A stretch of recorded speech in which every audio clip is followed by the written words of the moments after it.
this actually no longer feels good for me. I feel inconvenienced by the way that you're changing and growing. I think the way that we just interacted and triggered each other specifically didn't really have an option other than being explosive. You want somebody that you love to be more of themselves, even if that comes at the cost of that relationship. Anyone can pretend to be anyone for 3 months. The medicine you need is the medicine that you never take. So if you are someone who's always leaving because it's always the environment's fault, consider saying it's you. It's not them. Will you still love me if I change? Welcome to the Well Worship Man podcast, where men come to build unshakable presence, become the rock in their relationships, and build a legacy that lasts beyond their years. Here, we explore the path to mature masculinity through humble power, daily devotion, and unwavering integrity. Thanks, baby. What's it like to be recording our first podcast here in Argentina? It's mostly cold. As seen by your hat and coat. Yeah. Usually I like to be kind of dressed up for these, but I'd rather be warm or at least close to it. Yeah. This is kind of like the outcome of when you listen to Spirit and don't ask questions. Mm-hmm. You know, we were already agreed to come to Argentina, and then we found out it was winter. Yeah, I didn't order this jacket, though, so... That's good. I exclusively have sweaters that are cropped. Yeah. What are we talking about today, baby? Yeah, today we are going to talk about how different relationships bring out different sides of us and the art of choosing a relationship that allows you to be a version of yourself that you like. Mm-hmm. It's kind of a different way of evaluating the relationship. I think how most people approach relationship is how much do I like this person? And that can be measured a lot of different ways, right? Some of them healthy, some of them unhealthy is how activated is my nervous system around this person? How intense are the feelings? But this is a new way of thinking about and feeling into what relationship is right for you. Is not how much do I like that person, which is important, but how do I change in the consistent presence of this person? Mm-hmm. And I'm curious, do you think that it's something that you can notice just on one date, or is it something that there needs to be a larger sample size to collect? I think initially, you know, like the first time or two or three that you're with someone, the primary thing that you're evaluating is like, are we even resonant? You know, like, do we click? Am I uncomfortable? Is my body telling me something, yes or no, about this person? So there is a little bit more of like on the first or second date, do I enjoy this person's presence? And also, does it feel easeful to me to be in their presence? Versus over time, our patterns start to come out more. You know, they'll say that anyone can pretend to be anyone for 3 months. So this feels particularly relevant for relationships that are lasting longer than 3 months, whether that's, you know, the actual like start date of this is when we became official, but actually it seems more like you've been with the person, however officially or not, for 3 months or longer. It seems like early on, the question that can be asked is, how do I feel around this person? Not, is this person attractive or smart or ask great questions, but how do I feel around this person? Mm-hmm. And then as the relationship continues, the question can be answered of who am I in this relationship? Mm-hmm. Yeah. And for my own personal experience, I've only really evaluated this retrospectively, which is potentially a part of why I wanted to share some of this stuff and wanted us to just, you know, talk about it a little bit on this podcast, because I feel like had I evaluated that during some of my relationships, I might have left things that weren't meant for me sooner, instead of like thinking that maybe there was something wrong with me and if only I fixed it, the relationship would be changed. Mm-hmm. but shifting the perspective into, oh, maybe this is just the way that the two of our energies or the two of our souls meet. And the outcome is that I am this person in this person's presence. And sometimes there are ways that we can show up differently to improve the relationship and improve the way the relationship is moving. But this conversation around the environment that's growing us is not one that's had so much, and I think is really important. Yeah. I'm thinking that who you are and when you're with somebody. So you and I are in relationship. Yes. Who I am when I'm in your presence and who I am when I'm in your absence is essentially the same. But I think in other relationships, it might be different. And what might that mean if it's different and not consistent? I think if it's different, then it's telling you, I mean, it could be telling you a few things. One is that maybe you're masking in the presence of this person, which means performing in some way, you know, showing up in a way that you think they want you to be. And then in their absence, you have more space to be who you are authentically. And then there's the flip side where maybe that person is making you a better version of yourself and you haven't quite accessed the ability to integrate that or sustain it. And so the evaluation is important, you know, like you can know something, but we say this all the time, like awareness is not enough. You really need the reflection on it and then the embodiment of it to shift it. And so the reflection on, okay, am I a better person? Do I like myself better in the presence of this person or with this person in my life?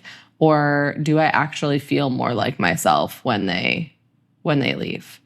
I'm wondering, in your experience, like if you were to look back at your major relationships, were there phases of those relationships where you really liked yourself in them and then maybe something shifted? Or had you had this concept, maybe there would have been like a different evaluation of them? I think one thing is key. Self-awareness is key first. So I think even if I had had this question in my earlier relationships, I don't know that it would have changed anything. But hindsight is 2020, and looking back, like who was I in my first long-term relationship? Very laissez-faire, very go with the flow, kind of a fluid spine. I wouldn't say that I stood really strong in my masculinity, but you know, like I did have a lot of fun. I didn't have very many problems, at least problems that I was aware of. And in that relationship, I felt pretty much the same about myself around her and without her. So that was consistent, but there was a lot of masking and hiding my true desires and my needs. And so that's not somebody that I would want to be again. I wouldn't want to be in a relationship where I subordinated my desires to my partners every time, or where I would keep quiet to keep the peace. That is self-abandonment to me now. And I think any relationship where there's self-abandonment happening, it's really a shrinking of the self instead of a relationship where you become more of yourself, which I think is another way to kind of answer this question. Are you becoming less of yourself? Are you morphing or contorting yourself to be with this person or be accepted by this person or to experience harmony in the relationship? Or are you becoming more of yourself? Are you expressing more of the things that you want and need are important to you? And are those things held as valuable within the relationship? And that really wasn't something that was present in that earlier on relationship. So it's interesting. I felt like I was the same in her absence and in her presence, right? Like I was kind of being me in both places, but it was like this 50% me. And that was a result, not just of the relationship, but of where I was in my level of development. Yeah. So from your perspective, at least in that relationship you're describing, it's kind of like a lack of awareness overall that was creating that version of you, not necessarily the relationship itself. Yeah.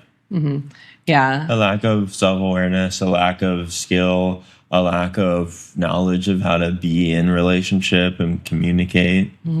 Yeah. Yeah. It's interesting because if I think back on some of my relationships, you know, definitely the lack of skill, like the lack of ability to regulate my nervous system and just to be able to track when I was functioning from like a survival state versus actually being in connection, like all of that definitely plays into how we're showing up in partnerships.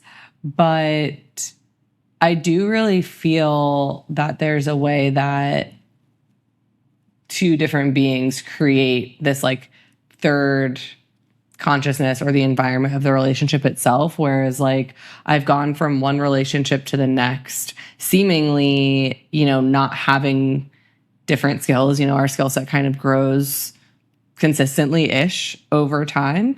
But leaving one relationship and entering another, it's like I was a completely new person, or like completely able to access those skills that I did know with so much more ease. And so like in one of my first relationships, we were just so eruptive in the way that we would communicate. And it's like the way that I would communicate with other people at that time was not so intense. And that has to do a little bit with the closeness of the mirror and partnership. But also, I think the way that we just interacted and triggered each other specifically didn't really have an option other than being explosive. And like, even when I went back to that relationship years later and had more skills, and both of us had emotionally matured in a lot of ways, when there were things we disagreed about, it still had that same flavor, even though it was happening less often and less intensely. And so, you know, some of the things that I share with people when they're in a relationship that feels like it's cycling is that sometimes it really is just that's the environment that's created. You know, like red and yellow make orange, and there's nothing that you can ever do to change that. Like red and yellow are not going to suddenly make purple. And so that is part of this reflection process. Like, can I learn more skills? Can I learn to be more aware in this environment? Or is there actually a way that I show up to this relationship that like I don't like? And that was the case for that partnership, you know? Yeah. When I was speaking earlier about my lack of self-awareness and skills, that was partially a result of the environment that I had co-created with that partner, because there can be environments that are co-created where skills are brought online and new ways of being are amplified. And I think one thing that limited that in this previous relationship was that she had a ideal or an expectation of who she wanted me to be. And I probably had that of her as well. And what that doesn't allow is for me, for example, to become something other than what her expectation is, right? So the environment that we collectively created kept the skills from coming online, or the expression of needs, desires from coming online, that kept us each in these neat boxes of who we wanted the other person to be. So that's a question too for people to ask is, who does your partner want you to be in this relationship? And does that feel like more of you or less of you? Does it feel like they want you to be something because they love you, or does it feel like they want you to be something out of selfishness for what makes them feel comfortable? Because really, love is, you know, you want somebody that you love to be more of themselves, even if that comes at the cost of that relationship or the orientation of the relationship, that you might lose that person as they become more of you. The two of you might get to places where you're no longer resonant. And if the two of you are okay with that, you're actually creating an environment where the relationship can be a vehicle for spiritual development.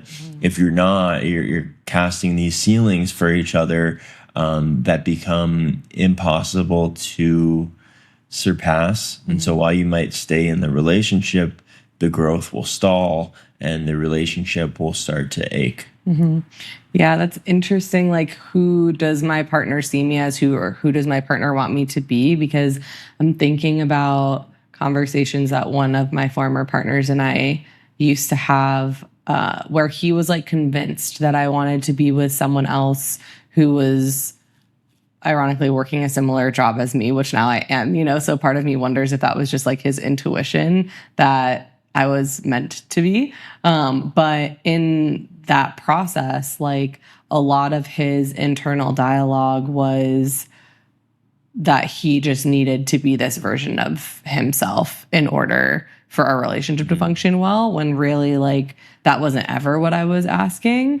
And so there is this question about like, who does my partner see me as? Who do they want me to be? And who do I think they want me to be? Because those might not all be the same thing. Versus when I tune into our partnership right now, it's like, I feel that who I desire to be and who I think you want me to be and who I think you want me to be are all coherent. And like, I think that if I wrote, that down on a piece of paper and you wrote your perception of who I'm growing into and vice versa, that they would be the same. Versus in other partnerships, I don't think that that would have been the case. I think that who I was desiring to be truly at my core versus who I thought the other person wanted me to be would have had differences. Yeah, the alignment of those three questions needs to be the same, right? I think that's a good exercise. Is who do I want to be? Who do I think you want me to be? And then, for example, you could write who you want me to be, right? And then we could check those things. And there might be like some minor differences, but I agree. I think everything would be pretty much in line. And those minor differences would be important conversations for us to have. Yeah. I almost feel like we should do that. Yeah, I think we should. Okay, so we paused to do the exercise. We each answered the questions, who do I want to be? Who do I think the other wants me to be? And who do I want the other to be? So we're going to share. You first. Me first. Okay. I'll say that I had trouble putting this into words, but we'll see how this goes. Okay. Who do I want to be? I want to be the most beautiful expression of myself whose spirit intended. I want more childlike joy and playfulness while simultaneously feeling the strength of womanhood running through my bones. I foresee my evolution bringing me more confidence in my embodiment, clarity in my communication, and generosity in my connections. The outward changes resulting from these internal shifts will bring more opportunities for pleasure, nourishment, and service, more laughter, more creativity, more being. I love that. And the second one you'll share is, who do you think I want you to be? Yeah. I think Isaac wants me to be more empowered in my sensitivity, more confident in my expression, more nourished by life itself. I'm saying more, but I think his real prayer is for me to remember the ways in which these things are already true. The outward expression of these internal shifts would result in more playful and easeful days together, more invitations into rooms that elevate us in our mission, and more passion for self, life, and each other. And now I'm going to share who I want you to be. I want Jessica to be an exuberantly joyful, free, and enthusiastic woman. I want her to dance and sing openly and to know how special her mind is. I want her to be in love with her body and in childlike wonder of the world around her. I want her to feel safe and free of stress and to feel the overwhelming abundance that spirit provides. I want her to enjoy every moment and be steeped in enriching community and for her wisdom to be recognized and rewarded. That's nice. Yeah. That feels aligned. It does. When you were sharing the first one of, basically you wrote, I want to be who spirit wants me to be or something. I was like, shit, that should have been the first thing that I wrote. Who spirit wants you to be is more important than who I want you to be. But I think that that's part of this exercise. You know, it's like when we get to know who, like more and more who we want to be, it's like we get that sensation of this is what I feel like when I'm most like myself by way of being in alignment, you know? And it's like when you're reading that, it's like I feel emotional when I like receive what you want for me because it feels the same. And it's like the gift of having a partner who's in alignment is like sometimes when we're all in our own stuff, we can't really like, it's hard to connect with what spirit wants for us, you know, because because that disconnection feels so loud. Right. But it's like, that feels, I don't know how past partners would have answered this question, but it's like when you read what you want from me, I'm like, okay, like that feels like more of me. You know, that feels like more of like what spirit wants for me. So it feels like, it feels the same. Yeah. And when what I want you to be and what you want you to be and what spirit wants you to be are the same, we're in a good place. And everything that I didn't write that you wrote that you want you to be, I'm like, I also want that. Yeah. There's nothing in there where I was like, ooh, I don't know about that. Yeah. You know? Yeah, same. Okay, who do you want to be? I want to be a strong leader who is connected to his heart and devoted to the service of others. I want to be unhurried and present with all of my conversations and moments, fully trusting of spirit and grounded in my purpose. I want to be fully expressed in my creativity, art, and beliefs. I want to be someone who men look to for an example of mature masculinity. I also want to be fun, silly, and sexy. I want to be a calm, loving, and wise father. Who do you think I want you to be? I think Jessica wants me to be fully expressed with balanced energy between my heart and my head, to be a megaphone of a voice as a leader, speaker, and creator, to be a provider of security, inspiration, and leadership, to be a thoughtful, considerate, and present partner, friend, and son, a patient, present father, a lifelong student and teacher, and a happy, satisfied, driven man. Yeah. Who do you want me to be? I wrote, first and foremost, I love him exactly as he is, and there's no change necessary. And yet, because change is inevitable, I foresee his path bringing a softening of his armor. I desire to know more depths of Isaac's mind, his sight, his soul. So I desire him to be the man who knows more of these aspects of himself as well. The outward expression of these internal shifts are more easeful repair in moments of rupture, more creativity and authenticity in your mission, and just more of, I wrote him, but of you. More poetry, more dance, more speaking, more laughter. Yeah. Something that feels like sweet about this exercise for us, which for me is unique in this relationship, I think, is that it's more about like how we want each other and ourselves to feel. It's like, I think at earlier phases of my life, I would have written very specific, like physical milestones of like, but it's like that those things just do happen when like we are connected to like our expression. It's like I don't need to like necessarily aim for those things or like to want you to hit like certain mile. I don't even know what I would write for those, but it's like so much more about like the you that I get to feel. And it's like that's what I was feeling when I was writing this for you, of like I don't really even know how to describe it because it's like I love who you are so much. It's like I just want like however much access I can have to like all of you. It's like that's what I want, and like whatever that looks like, that's I'm down. Yeah. Thanks, baby. Yeah, I love you. I love you. If you've been looking for community and guidance that will change your life for good, we have something for you. We're pausing this conversation to introduce something to you that we're so excited about, our upcoming course, Reclamation. Reclamation isn't just another 3-month course where you change during the course of the container and then go back to your old ways afterwards. It's not playing whack-a-mole with individual habits and vices and toxic relationship patterns.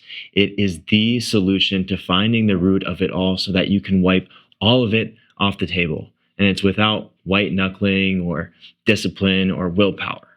The only issue that you have is life force mastery. And this is the solution. So no matter where you are on your journey, whether you're just beginning and feel completely immersed in gray clouds of your own mess, or you've been on this path for a while and are just looking to fine-tune your devotion to your journey, whether you identify as a man or a woman, we want all of you in this community with us so that we can all rise together.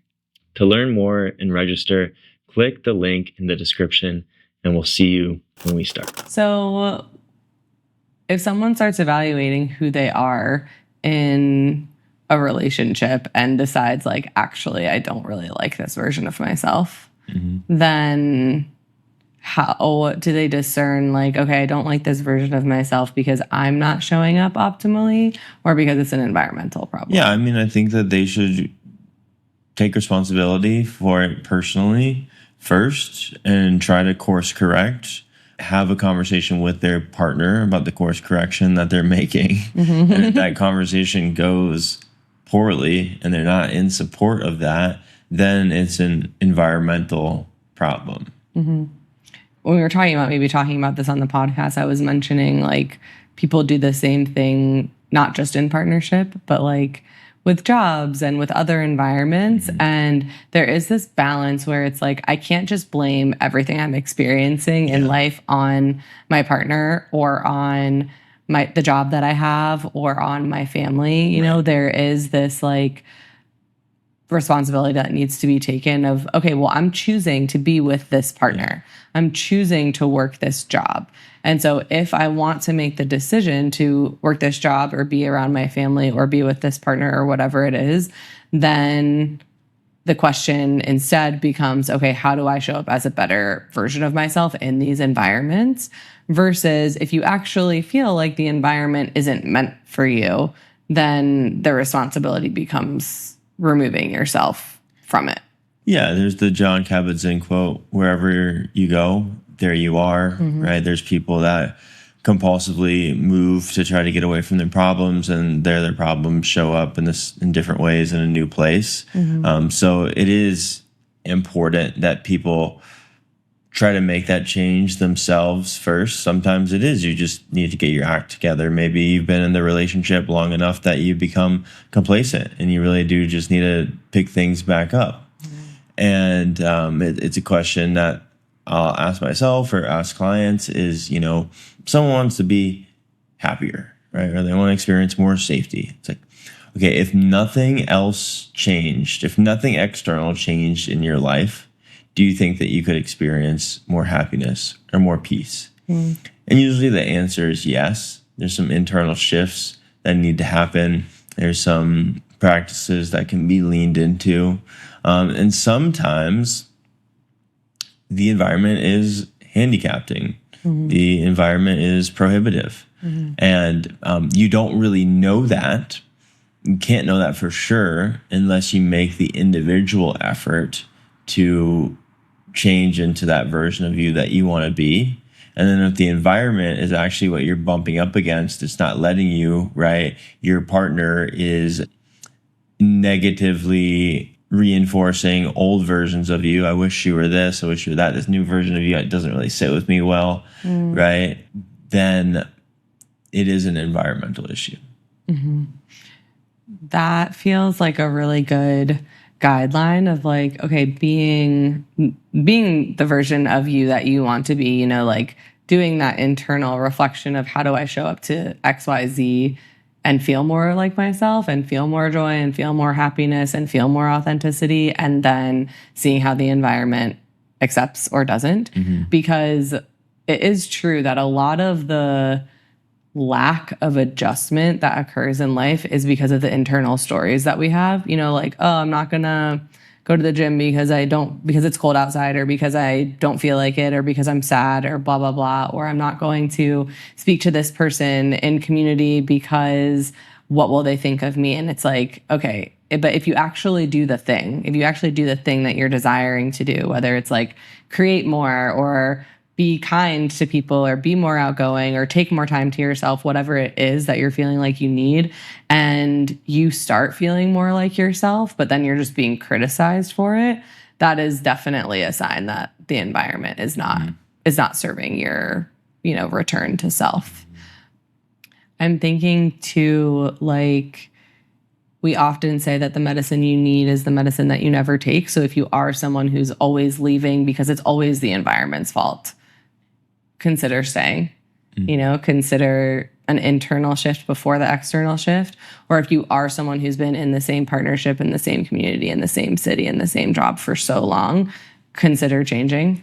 Like, maybe there actually is an external shift that could catalyze some sort of shift for you internally that, is hard. Like, I think it's important to honor that if we're in the same place for a really long time, it's challenging to shift out of the perception that the place has of us, or for us to move into a different place, which is why people don't usually do it. And for partnerships specifically, it's like that partnership that I was describing at first, that was one of my first relationships. I really loved that person. And it was the first time that I really felt love from them. And yet we were really explosive in our conversations. But, up until that point, that was the most accessible it felt for me to be my full version of myself in front of anyone. And so it feels really challenging of this is the one place, that was the story at the time. This is the one place that I can really be myself. Mm-hmm. And yet it's creating harm for me and this other person. But if I leave this place, then I'll never get to feel as much like myself as I feel here. And so, yeah, it just feels important to honor that those shifts are hard, especially when it does involve leaving some place that feels like the only one you get to experience a certain part of yourself that you like. And the reality is that we just need to build data otherwise. Where else in my life can I feel like myself?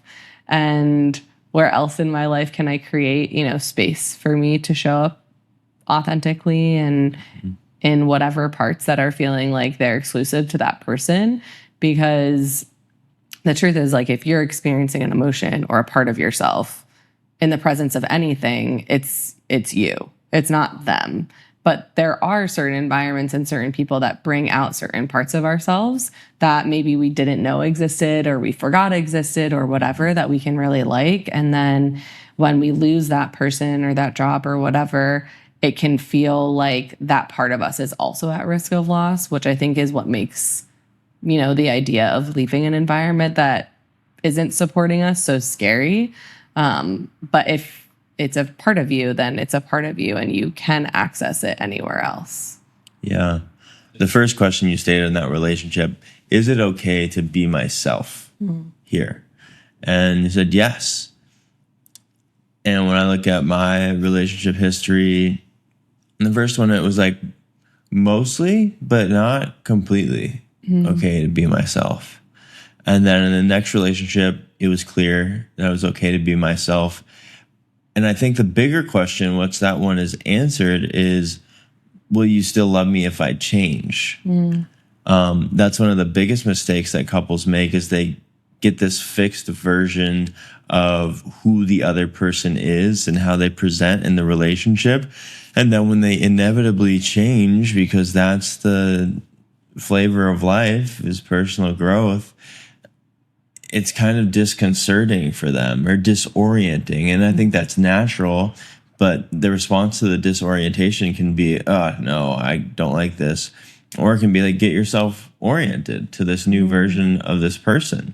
And it must be okay for you to change. You must be confident that if you change, that person will still love you, because otherwise, that's where the place gets reached in relationships where somebody stops growing and the other person still wants to, and then all of a sudden the two of you aren't on the same page anymore. Yeah, I mean, we've talked about this before in our relationship where I have this wound where after a certain amount of time, the person I was dating doesn't appear to have the same values as like the person I was dating before. And I think what was happening in those other relationships was actually this essence of masking that you and I were talking about in the beginning of this conversation, where like there was an appearance of, yes, we have the same values, and then actually the embodiment of those values weren't necessarily there. But that is different from like, oh, you're actually just growing into a different version of yourself. And this idea of just orienting to who your partner's growing into is really, I don't know, I've really felt that when you said that, instead of like being so focused on, well, this is what life used to be like, or this is how you used to XYZ, or I liked my life when I was 20 years old. You know, it's like kind of the same thing as when people grow older, feeling some type of remorse and like wanting to still be in their younger years. But it's like, what if actually we just get to pause and be curious about the unfolding of like, like which version of you do I get to love today? You know, which version of you do I get to witness differently today and like know more deeply? Yeah. And on the flip side of that, as the person who's watching their partner change, what that brings up in them is perfectly natural too. It might be a lack of security or some fear. And it's important that if the relationship is for the highest good, that that person learn that they are still safe even amidst this change that their partner is going through. And that takes both partners, right? So one partner needs to know that it's okay to change, that they're still loved to be changed, and the other person needs to know the same thing, that the person that's changing still loves them and is committed to their safety. There is an undercurrent of the importance of trust in that unfolding, because there is, I think, a level of trust that we don't always have, mostly don't have earlier in our life's journey, where then when someone does change, it's like an internal question of, oh, did I make the wrong choice? But as your personal trust in yourself develops, we've had this conversation before where I'm like, okay, even if I feel disoriented by a change that you're going through or by a level of your like healing journey that you're accessing, I know that I can trust who I feel you are at your core. And in past partnerships, I don't feel like I had that level of trust in myself, nor that level of trust in the partner or the partnership, that like, yes, people will grow into different expressions of themselves, but I'm still me. Like, I'm not suddenly someone else. I'm just a different expression of like the same soul. Yeah. And so the depth of the connection and the trust in the connection feels really important, because I feel with certainty that like whichever iteration of Isaac you take over time, there's enough of a foundation that like I know you're not going to turn into or grow into a version that I like have moral misalignments with, you know? Yeah. Yeah, there's two important things to look at, and they're nuanced.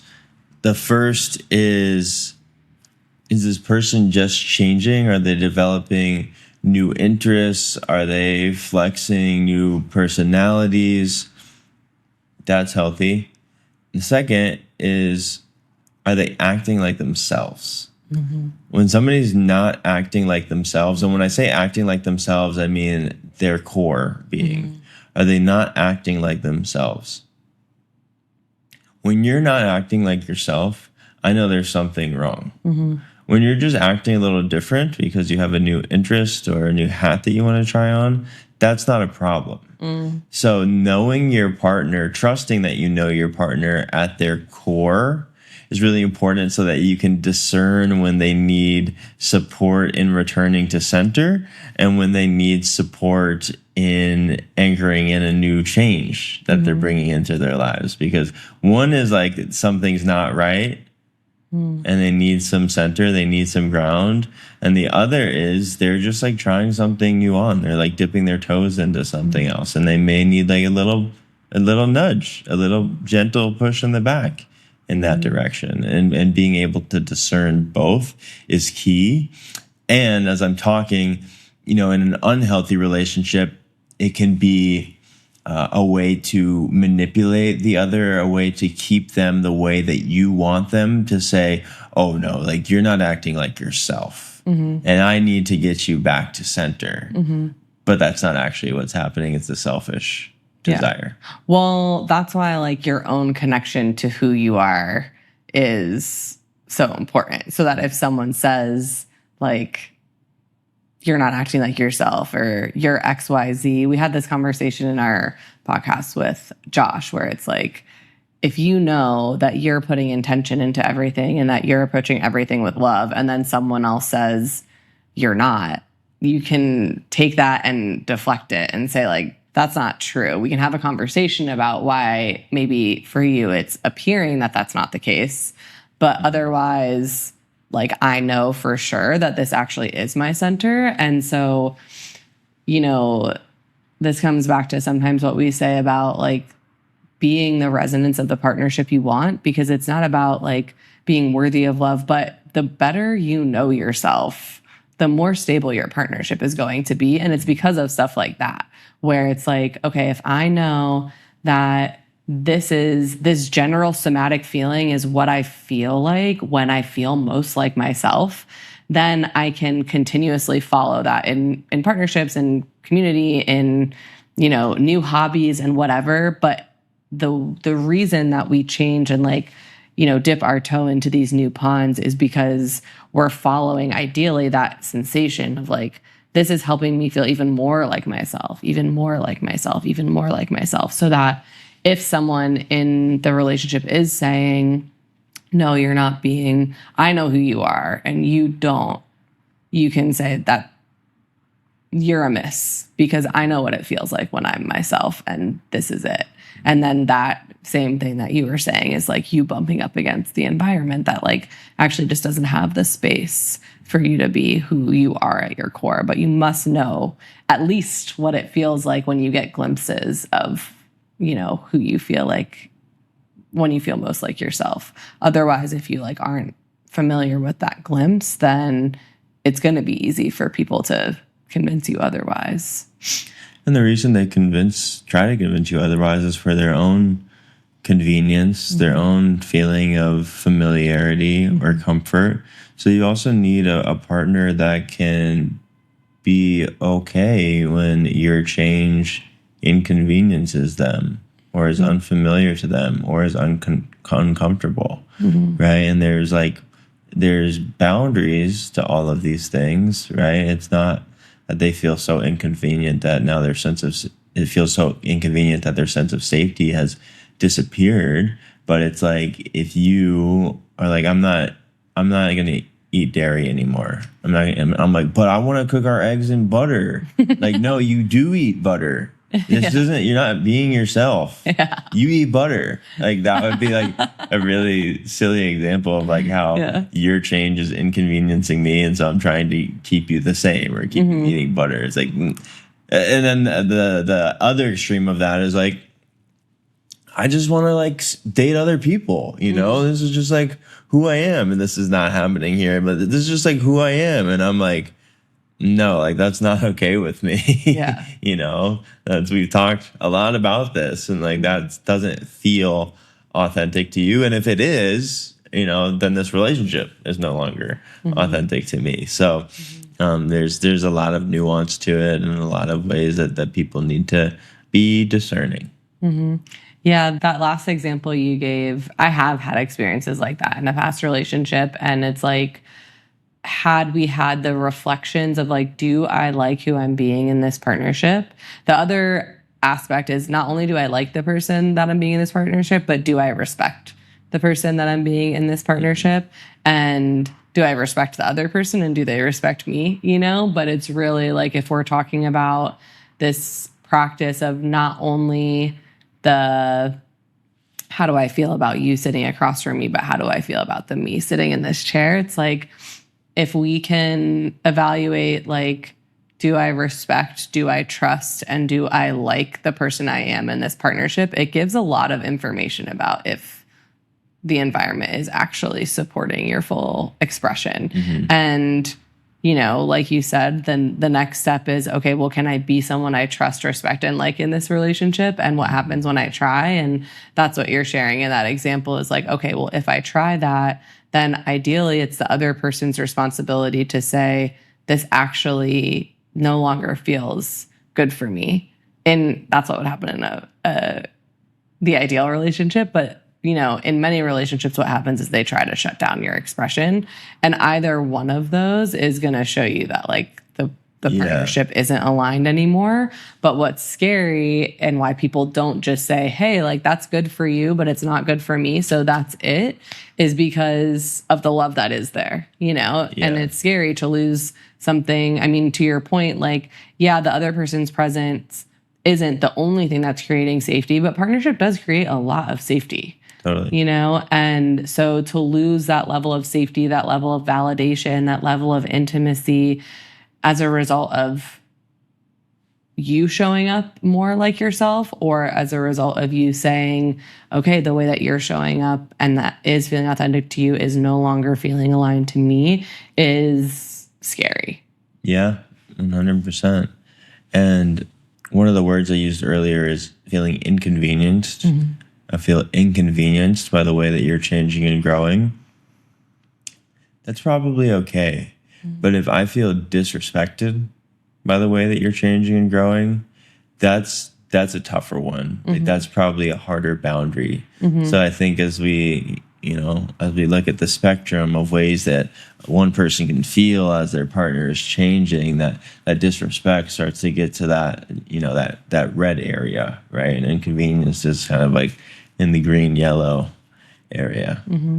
Do you feel like there have been expressions in partnerships that you've been in before where someone was embodying like their natural essence, and rather than say, ooh, that's not good for me, you stayed, like that you didn't express that boundary? Yeah, I think that there's been examples of previous partners being, we'll just say, free. It's hard to talk about it without being like specific, but being free, like what they would say, like expressing themselves, and where it did feel like disrespect to me as their partner. And I try to set those boundaries, right? But we've talked about this before on the podcast. It's in another episode. I think my broken engagement story, where I didn't enforce those boundaries. And so there wasn't really a boundary. But that's what I've bumped up against most, which is like previous partners trying on this feminine sexual liberation, which I think we've talked about before on this podcast, is kind of like this overcorrection against like the patriarchal controlling, is like, I feel that, so I'm just gonna like show my tits on Instagram or like whatever it is. And that never was really okay with me. But I also felt uncomfortable enforcing that boundary because of what they were responding to. Yeah. You know what I mean? Yeah. And today it would be different, but it's like I couldn't delineate my boundary from the same type of patriarchal control that they were rebelling against. Yeah. Yeah. Well, I think too, like, we talk about freedom in the context of our relationship, and it's like there is a little bit of a spectrum between like freedom and respect for your partner, and also our definition of what freedom is versus like what someone else's definition of freedom might be. And so, there are skills that we develop over time where it's like, okay, this feels free to you, but it doesn't feel honoring to this relationship. So is this like a misalignment, or is there a way I can support this process without it feeling disrespectful to me, you know? And some of that is just like developing over time. You know, it's like I wouldn't have had the skills to have that conversation when I was 24. Totally. Yeah. So respect for your partner and your level of freedom, sometimes it can seem like those two things are in conflict. If you're really committed to your partner, I think respect for your partner wins. I don't actually know. I don't think that they conflict. Like, I think if For it's two compatible people, they don't conflict. Exactly. Yeah, exactly. So it's like they're, yes, in a partnership that is maybe like a bridge to a partnership later, or that is a process of evolution for the two of you, there might be conflict. But I think that in a partnership that's actually aligned, freedom and respect won't conflict. Yeah. Because to me, like the internal process that I have with my own, like, what is my freest expression, and what it just like is a match for how you feel respected. And maybe in like another woman's respect or expression of their freedom wouldn't even like trigger that in the style of partnership that they have. I don't really know, but I do think that like that is one of the ways that you can discern alignment, you know? And that's really what we've been talking about this whole time. It's like, do I have the space to express here in a way that feels fully like myself without feeling judged or restricted? And if I don't, then I'm hitting an environmental problem. And it's not to say that there's anything wrong with the other person's perspective of freedom or your perspective of respect. It's simply just a measurable-ish way of showing like, oh, this isn't a match, actually. And I'm sure there's other like values that go along with that as well. But respect and freedom definitely in the context of like a monogamous relationship are an easy one to point out. Yeah. So what have we talked about? We've talked about the false conflict between freedom and respect in relationship, and that it actually isn't a conflict in a relationship that is aligned.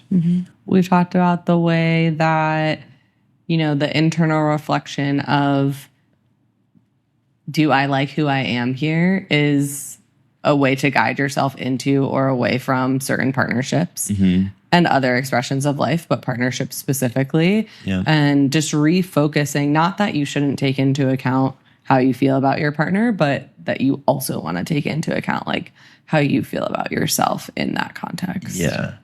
And we also talked about the personal responsibility of stepping into the person that you want to be as first just required for your growth and development, and two, as a way to test the environment to see if there actually is an environmental problem where you bump up against the glass ceiling trying to make that change, or somebody's reflecting back an old version of you that makes it harder, impossible for you to continue on your track, or if the environment has just become a scapegoat for your own lack of sovereignty.